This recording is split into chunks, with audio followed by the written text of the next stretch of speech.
welcome home. Accurate information is vital to the health of any democracy. It helps citizens understand the issues and effects and events that are affecting their lives. It empowers them to engage meaningfully in their communities, their country, the world. When state or non-state actors spread disinformation, material deliberately meant to deceive or divide our public, they attack the very foundations of our free and open society. In March, I laid out the comprehensive steps the administration is taking to address this threat to our national security and to our national fabric. First, we're building a more resilient global information system where objective facts are elevated and deceptive messages gain less traction. We're doing that by promoting policies and programs that protect a free, vibrant, and independent press, and that foster greater civic and media literacy so that people can better distinguish fact from fiction. Second, we're working to expose, to disrupt, to deter disinformation. Through the State Department Global Engagement Center, we're coordinating government-wide and with other countries to identify, to analyze, to undercover attempts by governments and non-state actors to manipulate information. Third, we're taking steps to hold accountable those who weaponize disinformation to undermine our democracy. That's what we did just last week when the State Department, the Justice Department, the Treasury Department, the FBI took a series of coordinated actions to counter Russian influence and interference in our elections and in our democracy. In addition to imposing sanctions, visa restrictions, and other measures, the State Department also designated the Russian state-funded and directed media company, Rusia, and 5 of its subsidiaries, including RT, under the Foreign Missions Act. As a result, these actors are now required to notify the State Department of all personnel working in the United States, as well as their property. We took these steps based on our conclusion that Rusia and these 5 subsidiaries are no longer merely fire hoses of Russian government propaganda and disinformation. They are engaged in covert influence activities aimed at undermining American elections and democracies, functioning like a de facto arm of Russia's intelligence apparatus. Today, we're announcing that these Kremlin-backed media outlets are not only playing this covert influence role to undermine democracy in the United States, but also to meddle in the sovereign affairs of countries around the world. Thanks to new information, much of which originates from RT employees, we know that RT possessed cyber capabilities and engaged in covert information and influence operations and military procurement. As part of RT's expanded capabilities, the Russian government embedded within RT a unit with cyber operational capabilities and ties to Russian intelligence. RT's leadership had direct, witting knowledge of this enterprise. Russian government actors incorporated the cyber capabilities of this unit within RT in the spring of 2023, which is focused primarily on covert influence operations around the world. Under the cover of RT, information produced through this unit flows to Russian intelligence services, Russian media outlets, Russian mercenary groups, and other state and proxy arms of the Russian government. One of its projects is a large online crowdfunding program in Russia, operating within RT and through social media channels to provide support and military equipment, supplies, weaponry to Russian show. We have a couple of officials here, Jim O'Brien, who is the Assistant Secretary for the Bureau of European and Eurasian Affairs, and Jamie Rubin, the Director of the Global Engagement Center, who will take questions about the announcement the Secretary just made. And then at the end of that, if you have any other remaining questions, which I'm sure you won't, about the rest of the world, I'm happy to come back up and take some of those. So, Jim, Jamie. Thank you, Matt. Ask us a question. Yeah, go ahead. Liam? Yeah, sure. Hi. Sorry. Thanks for doing this. Just to be clear, I mean, what exactly is new from 10 days ago, or not even 10 days ago, when DOJ announced and yourselves announced all these series of sanctions against RT, against the group company, the Rusia. What exactly is different today, and the reason why the Secretary would come out and Yeah. and speak about this. This is about the rest of the world. So last week was very focused on activities in the US. Here we're talking about covert activities, attempting to subvert democracy and manipulate information environments in the rest of the world. And Jamie may have some examples of this, but I just want to call attention to one of the sentences the secretary said. He's instructed diplomats globally to share information we have about what Russia is doing and to engage with our partners in trying to remove this threat to democracy and accurate information around the globe. So part of what we will be doing, picking up from this, is to engage globally and systematically with our partners over time to keep going at the structure Russia's built to influence operations around the world. And so you'll see more of this over time as we work, and we'll be working with our partners. This whole initiative began with the Secretary speaking with a number of our partners. The EU, as you know, has banned RT from functioning in Europe. He spoke with the Canadian Foreign Minister and with Minister Lamy in Great Britain when he was there earlier this week, and they've indicated a strong interest in being partners on this, and we will work with more and more countries over time to address this. So that's the main difference, domestic, now global. Let me just add a couple of points to what Jim said. First of all, you'll get a fact sheet. You'll see a lot of detail. You'll see incredible detail about the way in which RT has become a clearinghouse for a set of covert operations, covert influence activities, intelligence operations de facto in country after country after country. There's an example in Argentina where they're trying to affect government policy. There's a threat in the South Caucasus where they will use these tools to affect governments there. There are examples in France, there are examples in Germany. Now, you may not find it dramatic, but in order for us to launch a diplomatic campaign around the world, first, you saw what I think most of us would agree was pretty dramatic here in the United States. The rest of the world saw that, and now we're saying to them, this is what can happen to you. Unless you toe the Russian line, they're going to use all of these tools under the mask of a thing called Rossiya Sevodnya. And the sanctions that were imposed that you'll see in the fact sheet are the strongest possible sanctions this government puts on. They're full, as Jim would know better, blocking financial sanctions. So we're exposing what they do in country after country around the world. We're using a strong sanction tool, but remember, sanctions are a tool, they're not a goal. What's the goal? The goal is for the rest of the world, and remember, you've asked questions for Matt for months and months about, the global south and why there's not more support for Ukraine in this part of the Middle East or that part of Latin America or this part of Africa. Well, one of the reasons, not the only reason, but one of the reasons why so much of the world has not been as fully supportive of Ukraine as you would think they would be, given that Russia has invaded Ukraine and violated rule number 1 of the international system, is because of the broad scope and reach of RT, where propaganda, disinformation, and lies are spread to millions, if not billions, of people around the world. What we're asking and what we're going to do, and Jim has warned me against this, but I'm going to do it anyway, is to use an analogy, okay? It's only an analogy. It's not a precise comparison. When the last administration decided to go after the Huawei company for the risk of intelligence being drawn out of a legal telephone instrument, we took a look at that campaign before we launched this.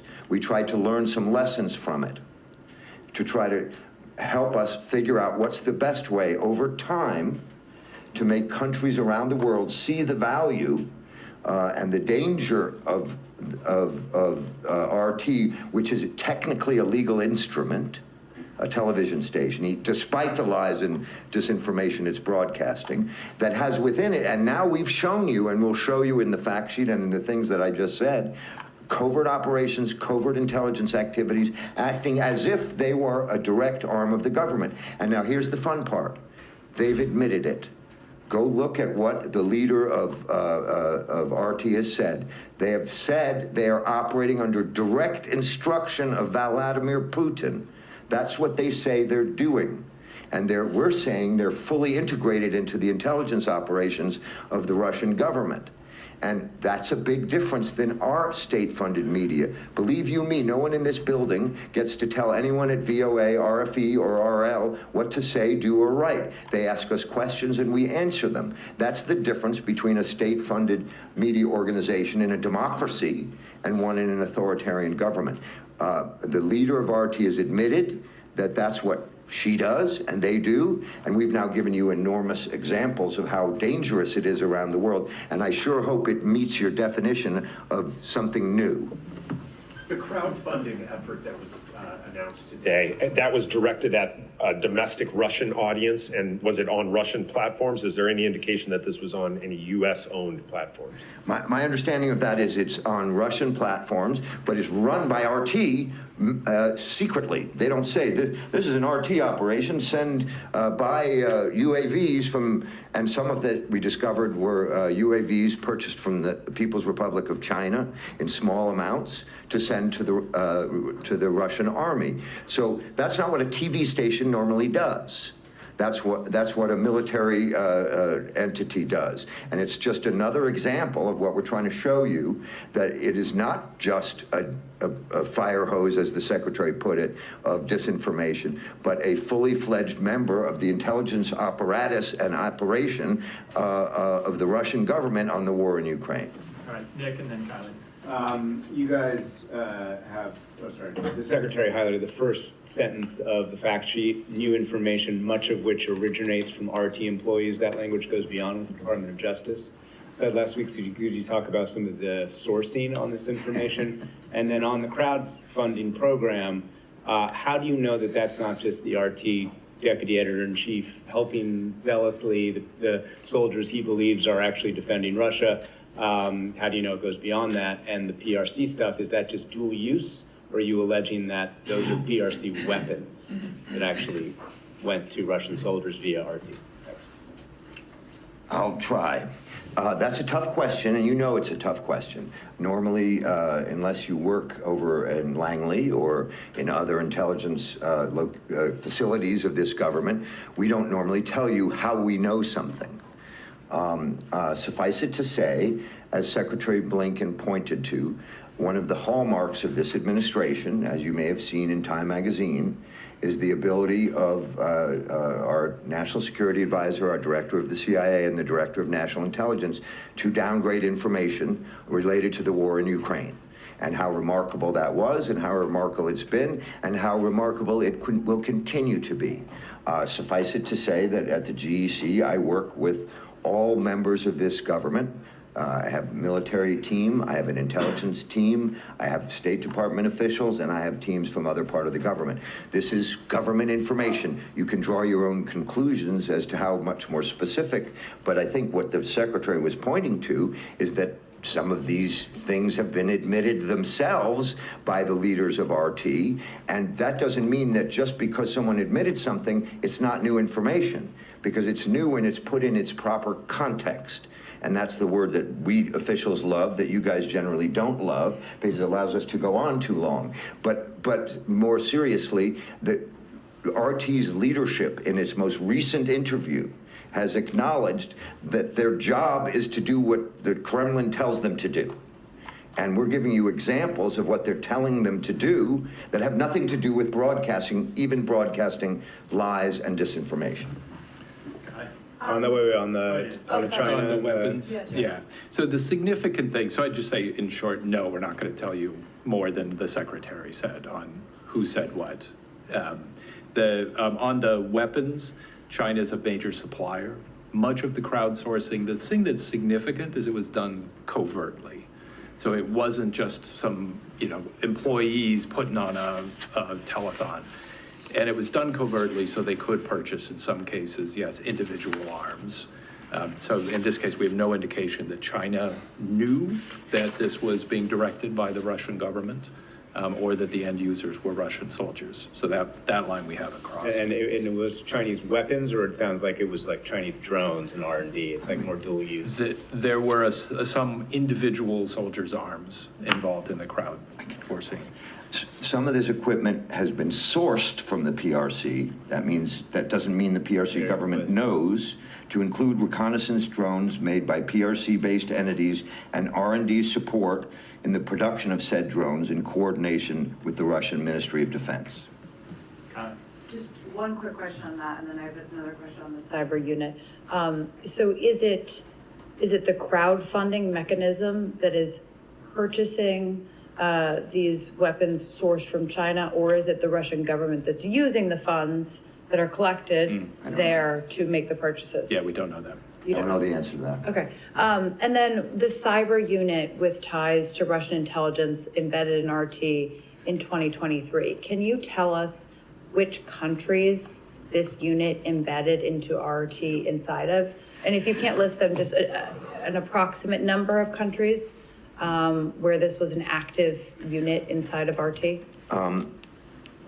Everything about this unit and its activities inside RT is extremely sensitive information, and I have to get my facts exactly right and not make a mistake here. So bear with me for a second.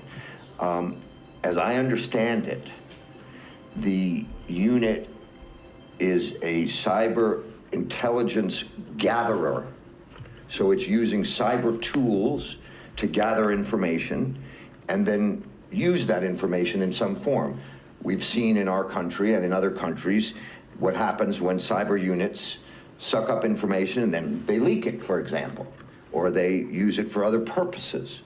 It's my understanding that this is a global reach type of a capability, because remember, the thing that makes all of this very, very difficult is that the information space is flat.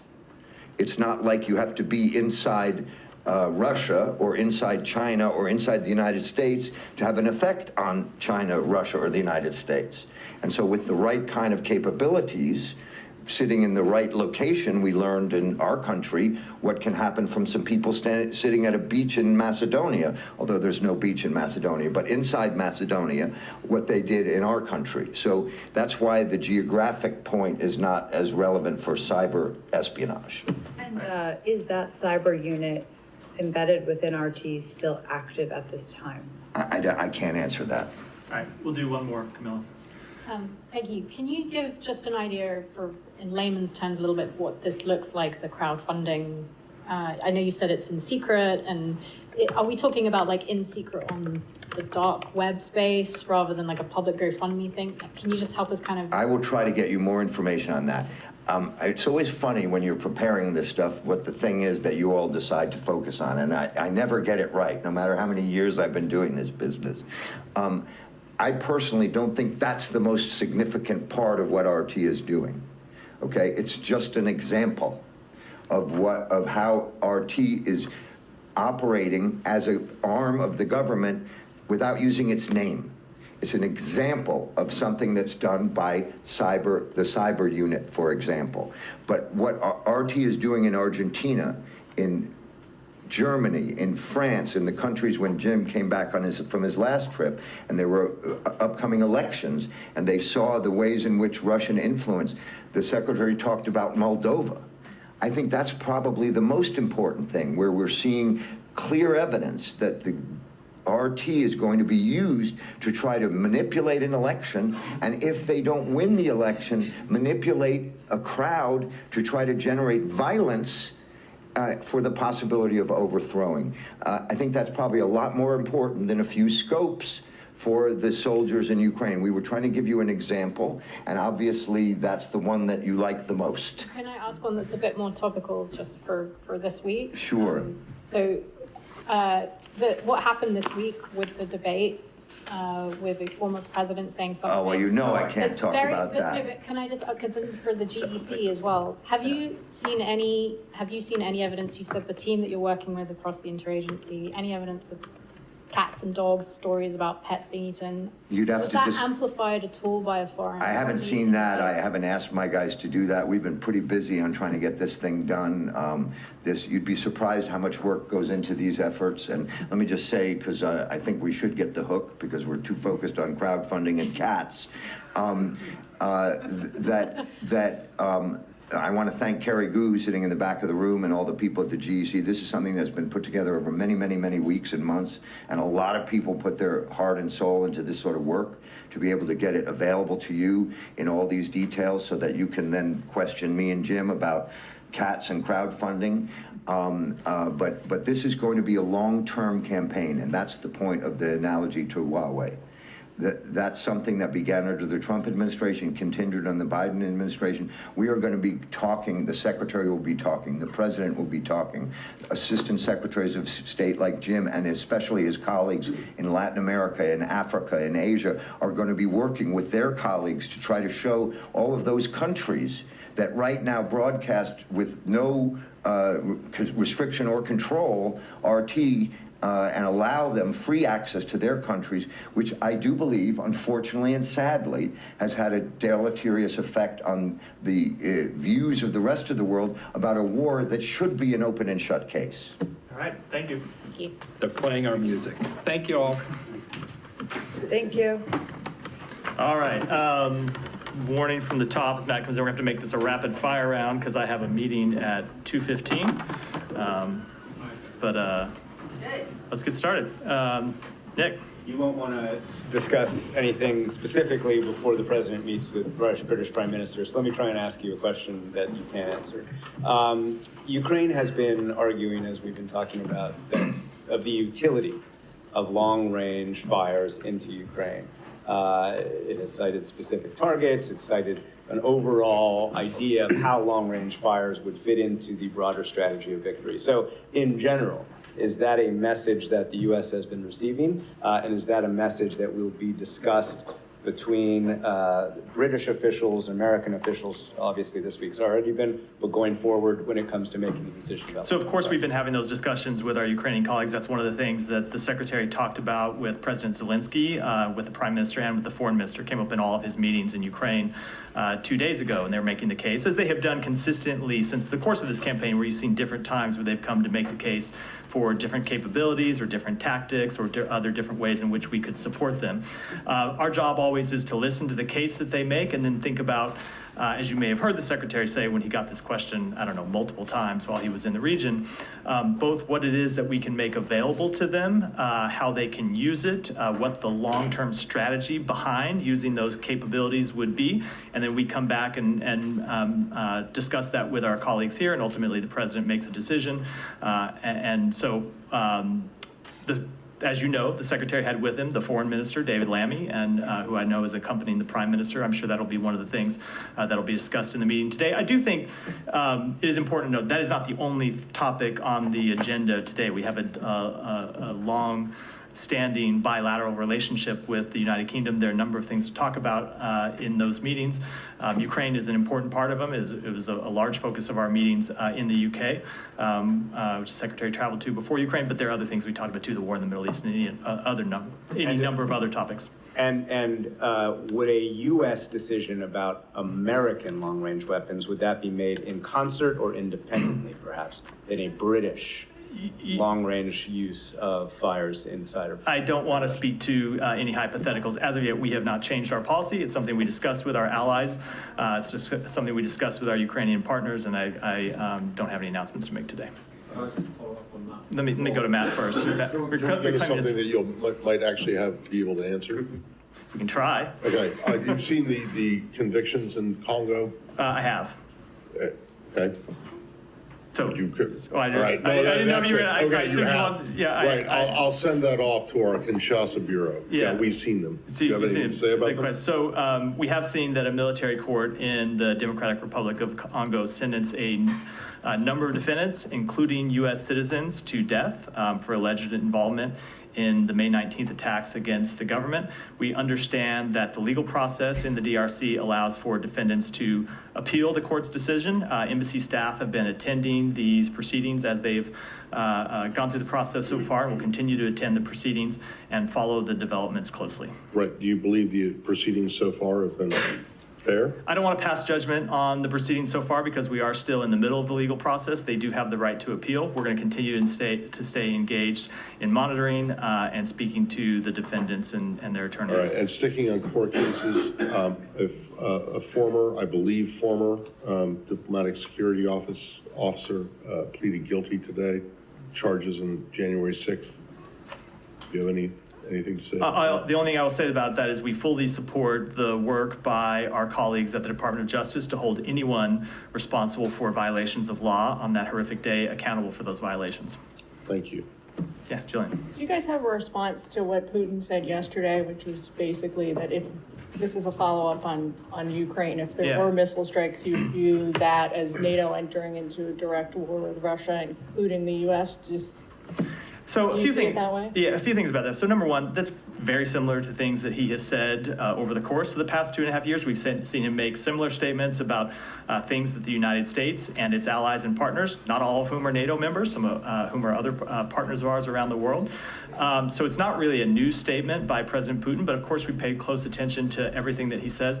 I would say President Putin is the one who could end this war today if he wanted to. The only reason we are even having a discussion at all about the provision of American capabilities to Ukraine and the provision of capabilities by our NATO allies and the coalition of 50 countries that we've assembled around the world to Ukraine is because Putin continues to press this illegal war, that he continues to try to forcibly take territory of Ukraine. So if the president of Russia doesn't want to have a conversation about what capabilities we provide to Ukraine, there's a very easy way to get to the end of that conversation, and that's for him to end this illegal war. But do you dispute his, I don't know, his Of course it would not be an entering of the United States. We have been very clear that the United States is not going to take part in this war. We're not going to put boots on the ground. We are, however, going to continue to equip Ukraine so it can defend itself. We're going to continue to work with a coalition of countries around the world to help Ukraine defend itself. All right, now. Can I just sort of follow up on the issue of the British leadership visit? I mean, how would you characterise how closely aligned you are with the British government position on the issue of long-range missiles? Because it's fairly clear that the British and the French and some others are more sympathetic to President Zelensky's pleas to be able to use these weapons inside Russia. So how would you define where, how closely aligned you are with the British? So I don't want to get into the details of both private and ongoing diplomatic conversations, especially ahead of a conversation that's going to happen here in another hour and a half or so at the White House. I will say that we are very closely aligned with Britain on the overall objectives, the overall outcome that we want to see. You heard the Secretary and the Foreign Minister both speak to that in a press conference in Ukraine. We share the exact same objectives, and we continue to discuss with them the best way to achieve those objectives, the best way to make sure that Ukraine ultimately wins this war. That's an ongoing discussion, as the Secretary said, in Ukraine. And I believe as the Foreign Minister said, both of us would go back and talk with our respective governments about what we heard from our Ukrainian partners, and then we will confer with each other as we confer with our other NATO allies and make decisions based on those consultations going forward. Would you prefer that there was coordination on these permissions? I mean, if the Europeans are to sort of unilaterally give permission to use their long-range weapons, is that something you have a problem with? So we will continue to coordinate with them. Every country ultimately has to make its own decisions about how they want to support Ukraine, and that's something that every country has the ability to do. But we do consult with each other, especially with our close NATO allies. Ultimately, this is an issue that is something we want to work together on, and we'll continue to do that. Alex. Thank you, Matt. Just to press you a little bit more on Nick's question.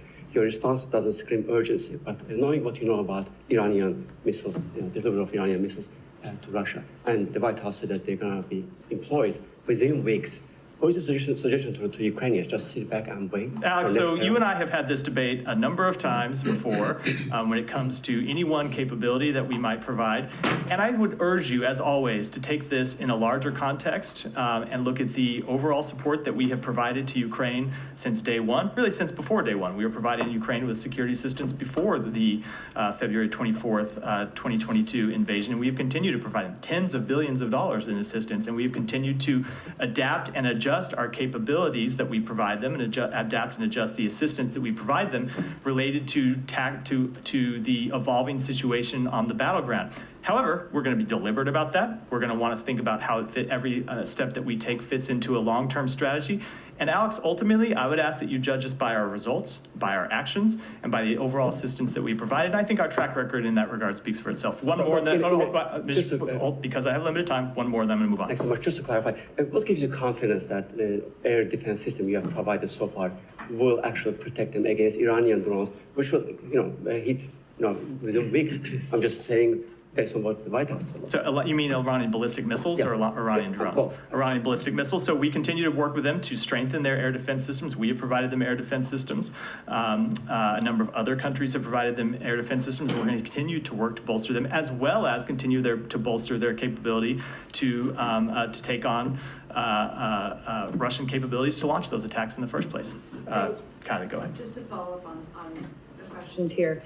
How much is Russia's procurement of Iran's short-range military capabilities, which frees up their long-range capabilities, impacting your guys' decision-making here? So it is absolutely something that we take under consideration, both for the strategic purpose that you point out, that it does allow Russia to use some of its more long-range capabilities to strike further. They don't have to use them at the front lines because they can use these short-range Iranian ballistic missiles. They can use them to conduct long-term strikes targeting Kyiv, targeting potentially Lviv. You've seen them targeting civilian infrastructure, not military infrastructure, with those long-range strikes. So certainly it is something that we take into consideration. We also take into consideration the fact that it is very much an escalation by Russia. It's very much an escalation by Iran for them to begin to provide these capabilities to Russia. So it is absolutely something that we consider in making our calculations. And the White House said today that we shouldn't expect any major announcements after the meeting with Biden and Prime Minister Starmer today. Can you give us some sense of when there might be a final decision on this? It's been, discussed for months now. It seems to have come to a boil this week. Are we looking at next week for a possible announcement on this? I do not want to either preview or put a timetable on any type of announcements, other than to say this is something that we have gone through from time to time when there will be a focus on any one particular weapon system or any one particular capability.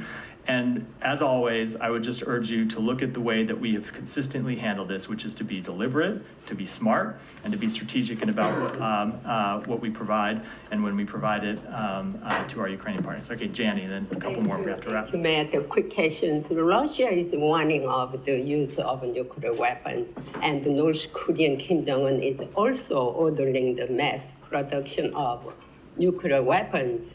North Korea trying to interfere in the U.S. presidential election. How do you predict North Korea and Russia's intervention in the U.S. presidential election? So we have been made very clear that we oppose any country taking steps to interfere in our democratic process here, and that we will take steps to hold accountable any country that does so. And you've seen us take actions in the past. On North Korea, yeah, a little bit more relevant. Do you have anything to say about the uranium? No, we obviously saw the video. It doesn't change our overall policy. Our overall policy. It's a new video. I don't know that it represents any new capability by the North Korean regime. We are going to continue to make clear that we will defend our South Korean and Japanese allies, and will continue to work for the full denuclearization of the Korean Peninsula. Do you think North Korea's seventh nuclear test is imminent, or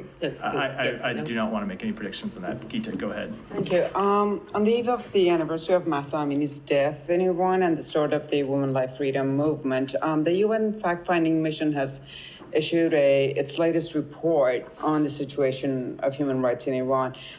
In short, it says that suppression of women's and girls' rights has intensified, and it is crushing women's activism.